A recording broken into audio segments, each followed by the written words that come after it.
I recorded the footage for this video, it's been over a month ago probably. It just seems like I've had the footage forever. I've tried to edit it. I've edited it for hours and hours trying to condense it and make it as organized as I possibly can. It starts out a little slow, but it's very important. This video starts out talking about wood grain once again. And because almost every catch, all catches, it's because you're approaching the wood the wrong way. And it's all about how you are cutting the wood grain. And so I know I have a video about cutting with the grain. That's more on the lines of making a smooth cut, not really about catches. This is more about understanding how catches happen.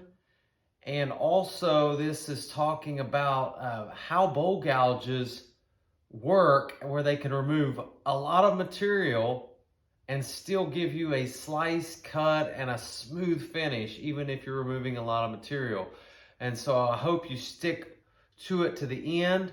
About halfway through, I'm going to get into where I'm actually turning the outside and the inside of a bowl, and I will talk to you about that bowl gouge and how that works. So I hope this video is very helpful to you. The grain's running this way, okay? So we have end grain on this side, end grain on this side. We talked about cutting with the grain, but I just want to, look at this and look at the strength of the wood. So if we take a hatchet here, I can hit that very hard, and that withstands splitting in half, breaking apart, okay? It's very strong in that direction. It's strong in this direction, right? This direction. But if we go into the end grain, it doesn't take much at all to split it. We can take this and just with the palm of our hand, I can split that. So it does not take much force. We have to understand this, and this is why it's can be very dangerous to be turning into the end grain on a bowl, especially when the bowl becomes thin and there's not much support there at all. It can be very dangerous and cause the bowl to blow apart right in your face. You can see that the grain is running this way, okay? So the end grain's in here. Just showed that the strength of the wood is not into the end grain, because if we go into the end grain, I split this by hand. Not much force at all took to split this wood.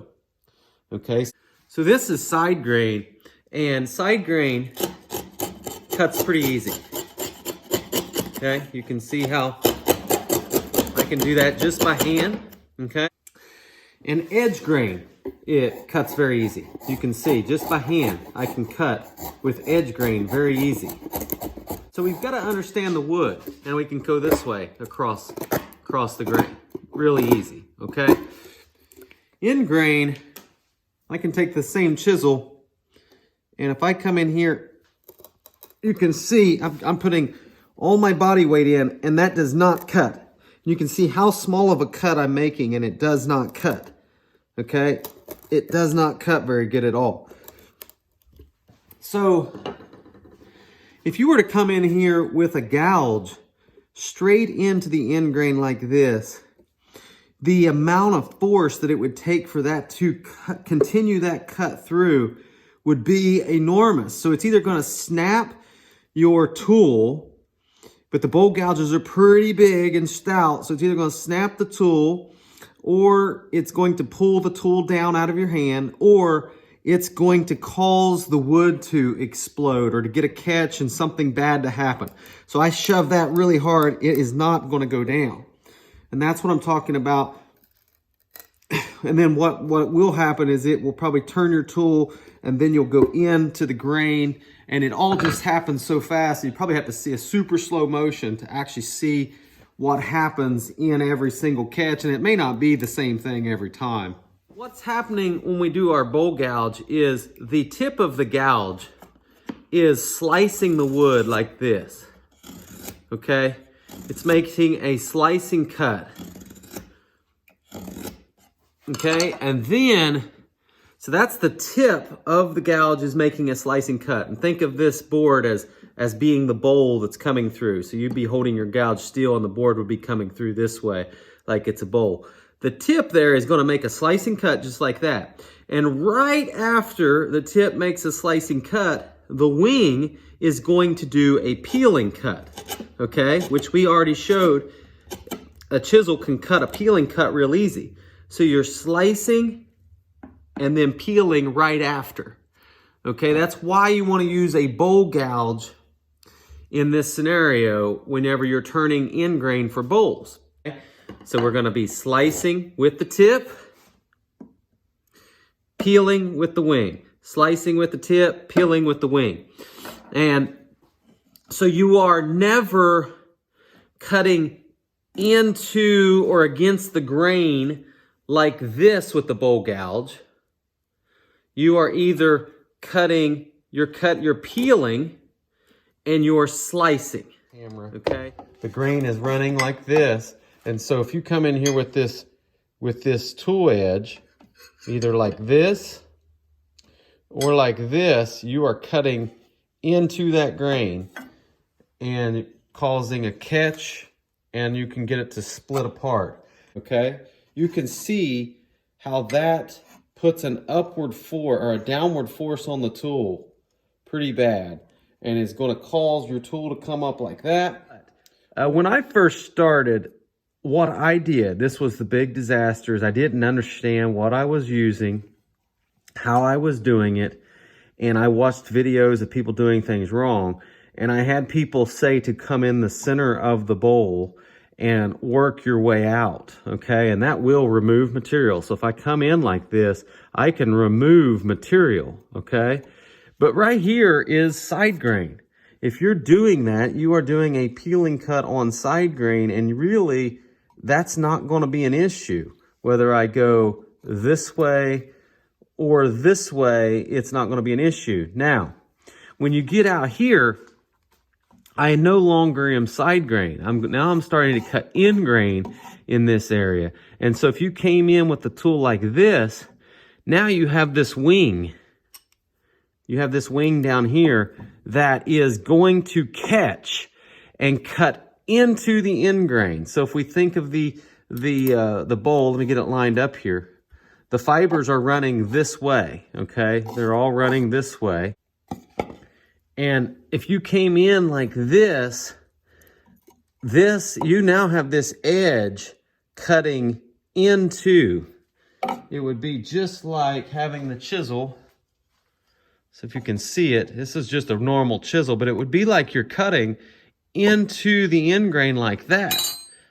Okay, and we showed that wood doesn't have much strength if you're cutting into the end grain. So if you have a bowl here that's, you know, a 1/4 inch, 1/2 inch, 1 inch in diameter, and you cut out from the center like this, and you get that wing, or even if you did it like this, or you get this wing here, the bottom wing, cutting in like that, you will get a catch. Now, I mean, I can really show up. That's not giving at all, okay? So, if you got that up against the tool rest, this thing is going 900 RPM. It's going to dig in, and you're going to have your bowl do something like that quicker than you can react. Okay, so when we're using a bowl gouge, you want this bevel here to be rubbing. We tried to show that in our rub the bevel video there, but you're coming in like this, okay? And we'll talk about closing the flute. That makes it closing the flutes like this, opening the flutes like this. So if I close the flute, it's not as an aggressive cut, but you get a nicer slicing cut. We'll talk about, watch my video on cutting with the grain, but you want to go outside in, and you do not want to open this flute up like this and go outside in. You do not want this cutting edge engaged with the wood, okay? So you want to close the flute so that you have this part cutting. Okay, so the grain's running this way. I got this board in here with the direction. If this board would be turning around on the lathe like this, but I've got it clamped down so we can actually show how much pressure this takes. And so if I came in here with a tool and I tried to shove and cut this, it's just not gonna cut. It's way too much force. It'd be just like hitting it right there. It's way too much force. And instead of it cutting, what's going to happen is you can tell that's going to split either the wood apart here, or it's going to cause your tool to catch and come up, come down against the tool rest and like snap it off if it's not the proper tool. Or it's going to cause the tool to then, because it can't cut here, it's going to cause the tool to dig deeper. It's going to change the angle and cause it to dig deeper. Because if I can take really small cuts, paring cuts on end grain, okay? So if I can take just a hair cut, you could actually go across the grain like this with the bowl or the end grain coming around at you.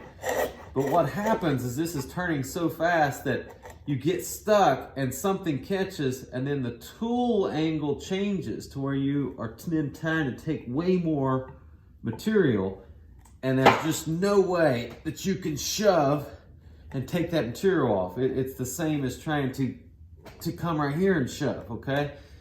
But you can take small cuts. That's why we kind of think that you could do that, but it just doesn't happen. What happens is that you get this, it catches, it cuts too deep, and then it doesn't take long until it gets to a point where something's going to give. And I think of it kind of like as a hand plane, because we take hand planes and we can cut across the end grain all the time. But what happens with a hand plane, it's more difficult to do that, but the hand plane prevents that blade from going any deeper than what you have it set at. So that doesn't really correlate to wood turning. So normally we use a bowl gouge to do this, but you don't even want your bowl gouge to be perpendicular like this, because the same thing's going to happen. You are going to cut, and then it's going to catch, and it's going to dig in deeper. And this is why you don't want to have a parting tool parting this off, because you're going to be, if it's eventually, it's going to start small, and then it's going to dig in, and then there's no way. And this tool's already bending. It's just thin. There's no way it's going to cut that. And you're eventually going to hit to where it's like that, quicker than you can control it. You just can't control the depth of the cuts. Same with a skew chisel. You would not, if you were trying to use this like a skew chisel, this thing's going to end up digging in deep, and you're going to get a catch. It's going to split the wood apart or break the tool. And we talked about roughing gouges. That's a spindle roughing gouge. This thing's not made for the force, but if you were cutting that, rubbing the bevel, I'm sitting there cutting, and that does cut really small, but if this thing is spinning around, it's going to catch and get deeper. You're not going to be able to control the depth of cut, and then it's going to get, you can't even hardly see it, but it's going to get where it's like that, and something's going to give. It's either going to snap your tool up here, or it's going to split this apart. Now, how do we cut this then? If we want to cut this wood away, how do we cut it? So the slice and peel, and that's what it's doing. It's doing a slicing cut and a peeling cut as it spins around. And we're going to show that as we turn. If you want to make an aggressive cut, you're going to open up the flute, okay? And that's going to make a more aggressive cut. It's going to make this wing be peeling this side grain off. So you're going to still be slicing with the tip, not quite as good, but it's going to make the peeling be a little more aggressive. So it's going to get rid of the waste. And that's good if you're just roughing out a bowl. When you want to make your final pass to make it smooth, instead of doing that, you would want to close your flute all the way so that you are slicing, making this a slicing cut better, okay? This will be a slicing cut much better whenever you have the flute closed, and when you open it, it won't be quite as smooth of a finish. And but whenever you open it, you can see how this takes that off better than if you have it closed. That is more of a scraping cut with this wing. So I'll try to show that here with some speed.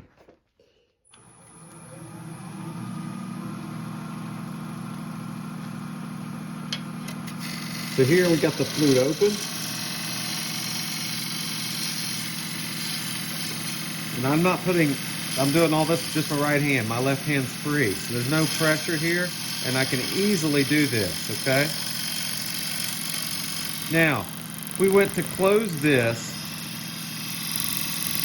now I can't really get rid of this side material. This waste material is good. But if I made this a small cut, let's get this started. Now I got the bevel supported. I've got a little corner there to support my bevel. Now I can close this flute. And now I can push this through with this. And I'm really just pushing down on the tool rest if I need to do anything.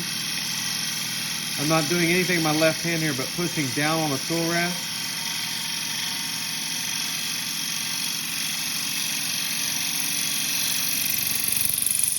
And I probably made that even a little too aggressive. So let me try to make one more cut here on this.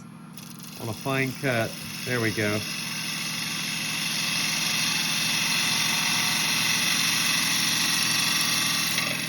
So that's with the flute closed. And this is, of course, I'm cutting, this is all cracked and everything, but this is very smooth. There would be no sanding hardly at all here. I mean, this, if you can practice and get this to go through, there'll be no sanding at all. But what we're doing there is we're making a perfect slicing cut through here with the tip. Whereas if you open it up, it won't be quite as good. I'm gonna go down here and do it with it open.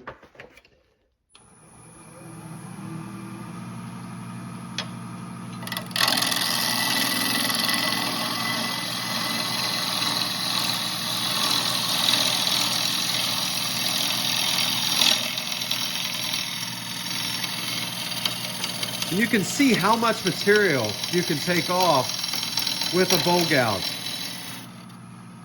And we'll show that. That is quite a bit of material. That's probably 3/8 of an inch of material that I'm taking off, but I'm still pretty much slicing through here. This is pretty smooth. If I was good and didn't have the tool going in and out, you know, this is very smooth. No tear out in here at all, but it is just not as smooth as up here. This is like glass smooth. This is still, I mean, it's kind of rough. But that's what you want to do though. You can't do, with the flute closed, you can't be this aggressive. So you almost have to open that up to be able to remove that 3/8 inch material.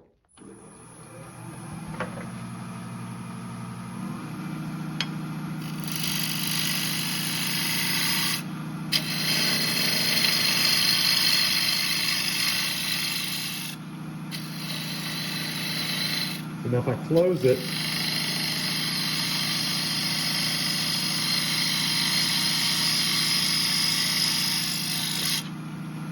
and see, this is side grain. Right here is side grain. That's why we can have the wing engaged. This is not end grain, this is side grain.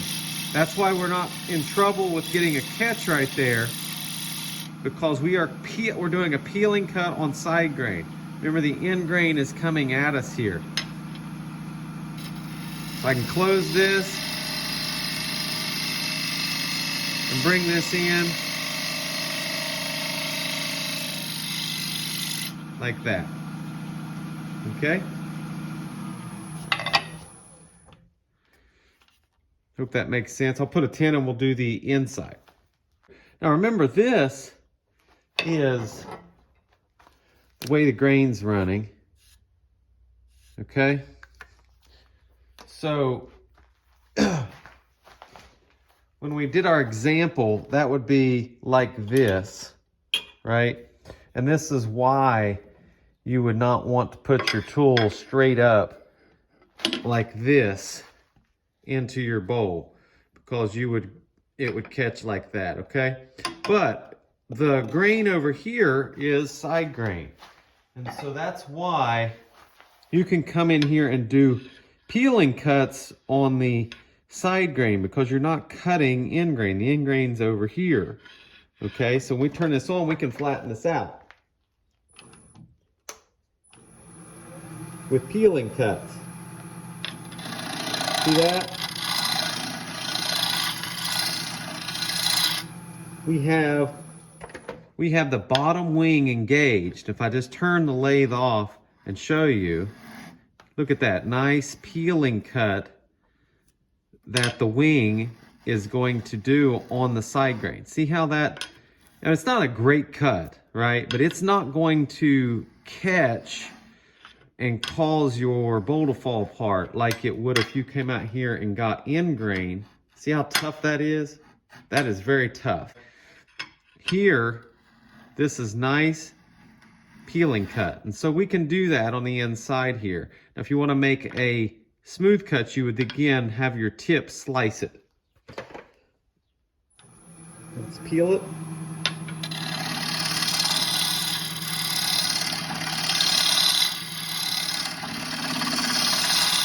See that? See the peeling cut here?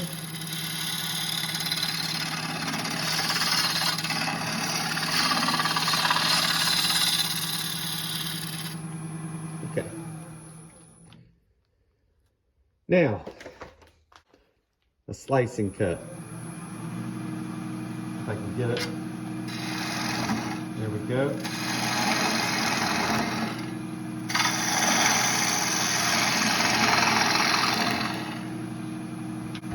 You really ought to start out with your tip here engaged and get yourself, see how now I have a bevel here, or something I can rub that tip of that bevel on. Then you can open your flute up and get more aggressive and follow it in. Okay? But when you start, you really should close your flute, get your tip involved.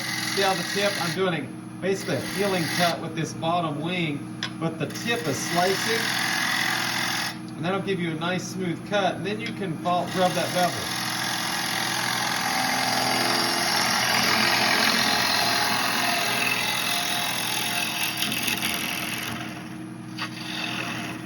Like that. Okay?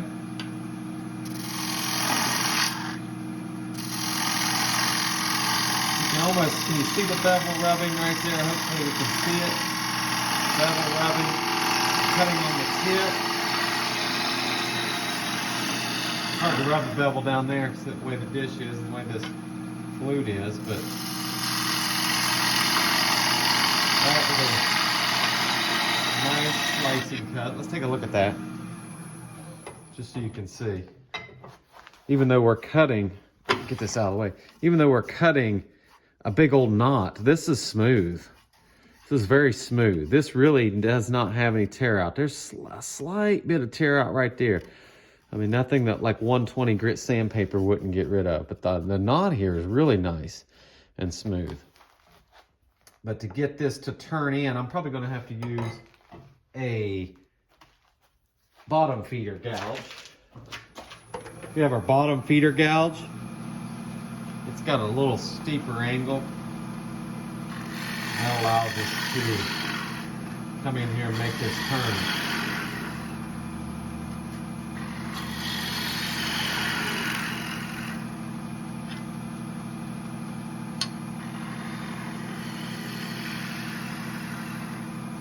Like that.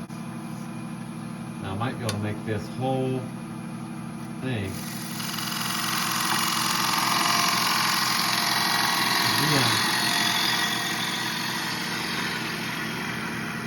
That was a nice smooth cut with the bottom feeder. Let's take a look there.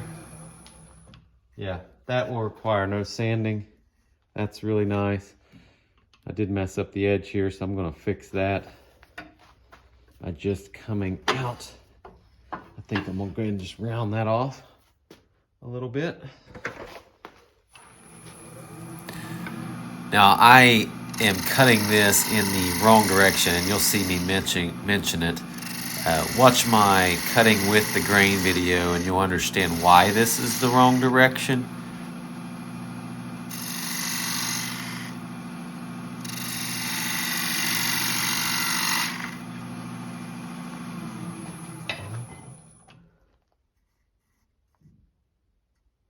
Yeah, that's against the grain.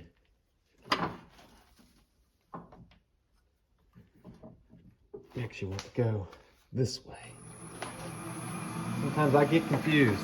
If you watch my with the grain video, that was the wrong way to go from the outside down there. You actually want to come out on this one because you want, if you look at the grain, you want to be going downhill here.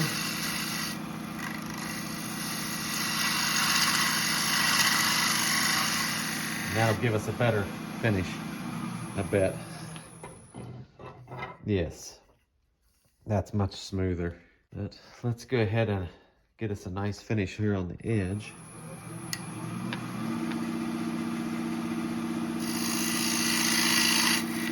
Like that, hopefully. There we go. You've made it to the end and I appreciate it. You may have to rewind it and watch the parts that may not make sense. But this video, I'm telling you, as a person who's turned for a long time, this video is key to understanding how you actually need to approach the wood. And I think it's a really helpful video to prevent accidents like I mentioned in the previous video. Don't do this. Please comment, let me know that this video was helpful to you. And if you haven't subscribed, I really would appreciate a subscription. Thanks a lot.